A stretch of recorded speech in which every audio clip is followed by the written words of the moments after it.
1994 সালে 21শে পরিষদ, তখন নাম ছিল 21শে উদযাপন পরিষদ, এখন এটার নাম 21শে পরিষদ নওগাঁ। তখন বইমেলাটা আমরা খুব সীমিতভাবে করেছিলাম। আমার মনে আছে যে 1994 সালে প্রথম 2টা দোকান ছিল, তারপরে 95 সালে ওরকম দুইটাই। 96 সালে আমরা উদযাপন করতে পারিনি, ঈদের দিন পড়ে গিয়েছিল। পরবর্তী সময়ে আমাদের যে এই বইমেলাটা, সেটা 2টা 3টা 4টা এরকম পরবর্তী, অর্থাৎ এই 2010 সালের পরে আবার এখানে নতুন করে প্রথমে 5-7টা, তারপরে আর একটু বেশি হতে হতে 2017-18 সাল থেকে এটার ব্যাপকতা বৃদ্ধি পাচ্ছে। এখানে এইবারের যেমন 32টি বইয়ের দোকান আছে, কিন্তু এটা একটা মফস্বল শহর, বিভিন্ন বিষয় চিন্তা করে এর সাথে সাথে আমাদের যে অন্যান্য দোকানগুলোও কিন্তু সংযুক্ত করতে হয়েছে। কুটির শিল্প উদ্যোক্তা, তারপরে আরও যারা এখানে এই বিভিন্ন কাজ করছে, তারা মানে যারা এই এগিয়ে যাচ্ছে বেকার যুব সমাজ, তাদেরও কিন্তু আমাদের স্থান করে দিতে হয়েছে এই মেলায়। আমাদের বাস্তবতার নিরিখে দেখতে হবে, যেটা আমরা 7 দিন হয়তো 10 দিন করতে পারি বা 15 দিন করতে পারি, কিন্তু 1 মাস করাটার বিষয়ে আমাদের বিভিন্ন বিষয় মাথায় রাখতে হবে। আইন শৃঙ্খলার বিষয় আছে, বর্তমান পরিবেশ পরিস্থিতির বিষয় আছে, এগুলো খেয়াল রাখতে হবে। না, অন্য জায়গার যে বইমেলা হয়, আমি কিন্তু বাংলা একাডেমির বইমেলা দীর্ঘদিন ধরে যাই।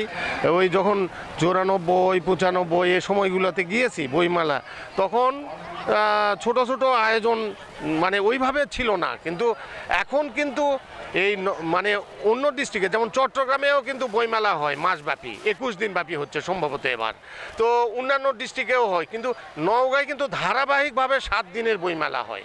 এখন এইখানে আর একটা বিষয় আছে, এখানে শুধু বইমেলা না, এর সাথে কিন্তু সাংস্কৃতিক অনুষ্ঠান, সাহিত্য আলোচনা, বিভিন্ন শহীদদের নিয়ে আলোচনা এবং কবি সাহিত্যিক লেখকদের একটা আড্ডা। এবং আমাকে অনেকেই বলেছেন যে আপনারা যে মেলাটা করেন, এই মেলাটা আমাদের প্রাণের, 7 দিন তো আমরা হারিয়ে যাই, কীভাবে যে 7টা দিন চলে যায় খুবই ভালো লাগে।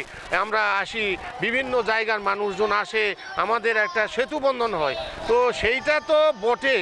তো আমাদের অন্যান্য জেলার চাইতে একটু ডিফারেন্ট, মানে একটু পার্থক্য রয়েছে, যে এই মেলাটা তাদের মতো নয়। এইটা একটু সাহিত্য সাংস্কৃতিক কর্মকাণ্ড, প্রতিযোগিতা, শিশুদের উদ্দীপনামূলক, মুক্তিযুদ্ধের চেতনা ছড়িয়ে দেওয়ার জন্য শহীদদের নিয়ে আলোচনা হচ্ছে, তাদের নীরবতা পালন করা হচ্ছে, তাদের জীবনী পাঠ করা হচ্ছে, এইগুলো কিন্তু এবং প্রতিনিয়ত হচ্ছে, এবং তাদেরও প্রতি শহীদদের উদ্দেশ্যে চিঠি পাঠ করা হচ্ছে। এগুলো আমাদের কিন্তু আলাদা, আমি বলবো যে এটা একটু অন্যদের থেকে ব্যতিক্রম।